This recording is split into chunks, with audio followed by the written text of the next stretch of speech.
لیکن خدا اپنے وقت پر ظاہر کر دیتا ہے کہ کسی کام میں رکاوٹ کی ہوتی ہے. اب اندازہ کیجیے، میں تو فخر کرتا ہوں ان بزرگوں پر جن کو آسیہ میں جانے سے منع کیا تب بھی ناراض نہیں ہوئے، خدا سے ٹھوکر نہیں پڑی. جب بیتونیا جانے کی کوشش کی ہے اور ادھر سے بھی خدا نے روکا، وہ ناراض نہیں ہوئے. فرمانبرداری یہ نہیں ہوتی ہے کہ کوئی بات اچھی لگے تو مان لی، نہ لگے تو سر اٹھا لیا. یہ کوئی فرمانبرداری نہیں، یہ کوئی سرنڈر نہیں ہے. جب یہ میقدونیہ میں پہنچے، جوتے کرمس بیچنے والی نے نجات پائی، اس کے ساتھ بہت ساری عورتیں تھیں. پھر اس نے کہا بھائیو، اگر میں تو اب مسیح میں تمہاری بہن ہوں، اگر آپ مجھے خدا کی بندی سمجھ تو میرے گھر میں چلو. ان کو گھر لے گئی. پہلے تو ان کے پاس کوئی ٹھہرنے کی جگہ بھی نہیں، اور وہاں پر اس نے اپنے رشتہ داروں کو، نوکروں کو، پڑوسیوں کو، دوستوں کو بتایا کہ خادم آئے ہمارے گھر میں عبادت ہو رہی ہے، سب آؤ. اور پھر وہاں پالوس جیسا خادم غلام سنا رہا تھا. آپ اندازہ کریں نتائج کیا نکلے ہوں گے. پھر ان پر سمجھ آئی ہوگی خدا ہم سے زیادہ دور اندیش ہے، خدا ہم سے زیادہ عقل مند ہے.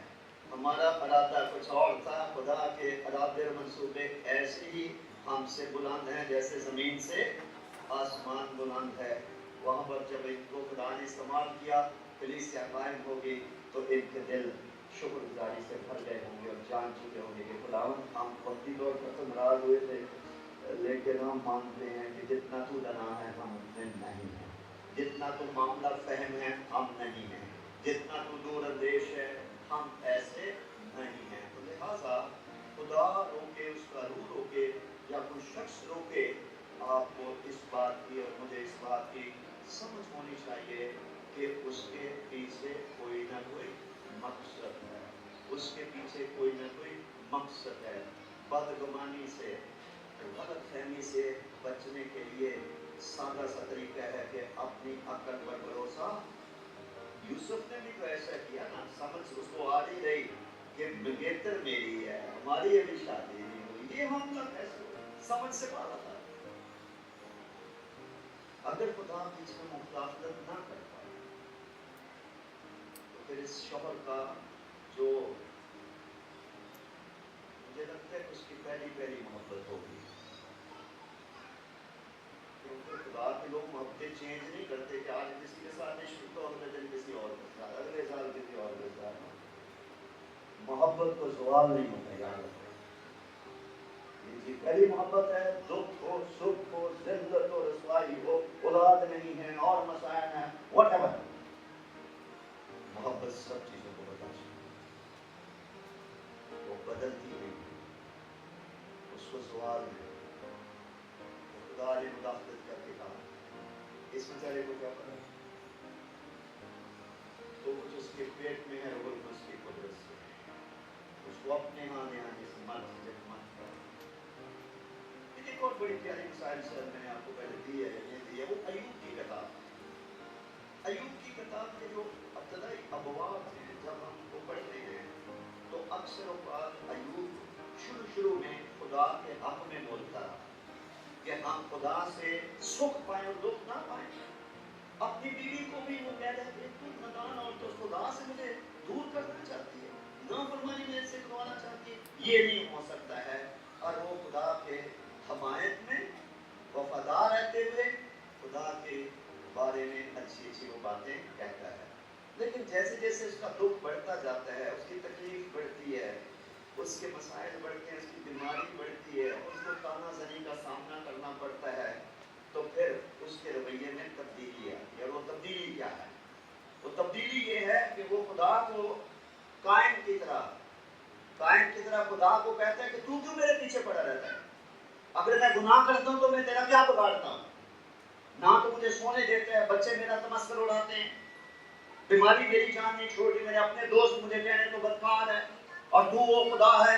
جب میں تیرے حضور کسی کے لیے دعا کرتا تھا تو سن لیتا تھا، آج میں تیرے حضور دعا کرتا تو میری دعا بھی نہیں سنتا ہے. پہلے میں دعا کرتا تھا دعا موجود ہوتا تھا، اب میں دعا کرتا ہوں تو آگے سے ہٹ جاتا ہے، چھپ جاتا ہے. میں نے تیرا کیا قصور کیا ہے؟ اس طرح کی باتیں وہ کرتا رہا. آخر میں اس نے کیا کہا؟ میں زبانی بتاتا ہوں وقت بچانے کے لیے. آخر اس نے یہ کہا، میرا خیال ہے 42 یا 43 باب میں لکھا ہوگا، گھر میں پڑھیں جس کا حوالہ نہیں یاد. وہاں لکھا ہے جو کچھ کچھ میں نے نہ سمجھا وہی کہا. جو کچھ میں نے نہ سمجھا، کیونکہ اس کو تو نہیں پتا تھا کہ خدا اور شیطان کے درمیان کے معاذرہ یہ مکالمہ چل رہا ہے، میں پیچھے پھنس رہا ہوں، اس کو نہیں پتا تھا. لیکن اس نے آخری عمر میں جب اس کی آزمائش پوری ہو گئی، جب خدا نے اس کی سری کو معطوف کر دیا، تو اس نے کہا کہ جو کچھ میں نے نہ سمجھا میں نے وہی کہا، اس لیے مجھے اپنے آپ سے کیا ہے، مجھے اپنے آپ سے نفرت ہے، اور میں خواب اور راہ پر بیٹھ کر کیا کرتا ہوں، توبہ کرتا ہوں. مجھے خدا کے ساتھ ایسی زبان، اس کے بارے میں ایسی زبان نہیں استعمال کرنی چاہیے تھی، لیکن میں نے اس لیے میں کر بیٹھا ہوں، اس لیے کہ مجھے سمجھ ہی نہیں تھی کہ یہ کیا ہو رہا ہے. اس لیے جب میں یاد کرتا ہوں مجھے اپنے آپ سے نفرت ہے، میں توبہ کرتا ہوں خدا کے. اس لیے میں آپ کو کہتا ہوں ایوب اکیلا نہیں تھا، میں بیچ میں شامل ہوں، آپ میں سے ہر ایک شامل ہے. بہت دفعہ گھروں کے اندر ماں باپ کے فیصلے ہمیں سمجھ میں نہیں آتے، حکومتوں کے فیصلے ہمیں سمجھ میں نہیں آتے ہیں، کلیسیا کے فیصلے ہمیں سمجھ میں نہیں آتے ہیں، اور پھر ہم جب سمجھ نہیں پاتے بجائے اس کے کہ خاموش رہیں، جس کے بارے میں دیکھا کہ خاموش رہنے میں تمہاری کیا ہے، سلامتی ہے. پھر زبان جو کچھ سمجھ میں نہ آیا تو وہ کہا. پترس کے جب پاؤں دھونے لگے خداوند یسوع مسیح، وہ تو مزاحمت کرنے لگا کہ ایسے ہو سکتا ہے کہ استاد ہیں جو شاگردوں کو بلاتے ہیں میرے پاؤں دھو، تو استاد ہو کر ہمارے پاؤں دھوئے گا، یہ کیسے ہو سکتا ہے؟ انہوں نے کہا جو کچھ میں اب کرتا ہوں تو نہیں سمجھے گا. آگے کیا لکھا ہے، بعد میں اس خدا کے بیٹے نے انسان بن کر، بشر بن کر اس دنیا میں آ کر حلیمی، فروتنی، چھوٹا بننے اور شاگردوں کے پاؤں دھونے کی دنیا میں مثال قائم کرنی تھی. لیکن پترس کو کون سمجھائے اس بات کو، اس کو سمجھ نہیں. خدا نے کہا جو کچھ میں اب کرتا ہوں تو نہیں سمجھ سکا، نہیں سمجھ بات نہیں سمجھ. پھر بھی کہنے لگا نہیں تو اب تک میرے پاؤں نہیں دھوئے گا، میں نے نہیں دھلوانے.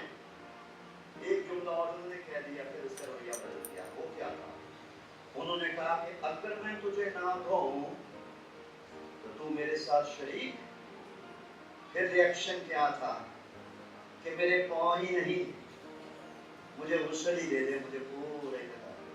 اب سمجھ میں آ گئی نا بات کہ اگر یہ پاؤں نہیں دھوتا تو میں تو اس کے ساتھ شریک ہی نہیں ہوں، میں تو آؤٹ آف کرسچینٹی ہوں، خادموں کی فہرست سے بھی میں باہر ہوں، رسول بھی نہیں رہوں گا، خدا کی بادشاہی میں بھی نہیں جاؤں گا. اب سمجھ میں آتی نا.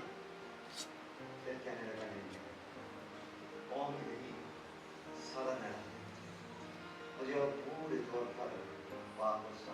بہنوں بھائیوں، میرے سے اور آپ سے کتنی غلطیاں ہوئی ہیں کہ انسانی ریلیشن شپس میں، انتظامات میں، گھر کا بندوبست کرنے میں، کلیسیا کا بندوبست کرنے میں. کتنی غلطیاں ہم لائف میں کر چکے یا کر چکے ہوں گے. صرف جو نہیں سمجھتے اپنے آپ کو جنا جنا کر کے میں سمجھتا ہوں.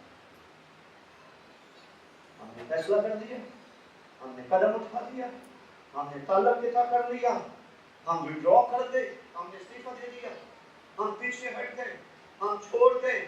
اور پھر چھوڑنا ایک پھسلنے کے مترادف ہوتا ہے کہ جب انسان پھسلتا ہے تو پھر پھسلتا ہی جاتا ہے اور بہت نقصان ہوتا ہے.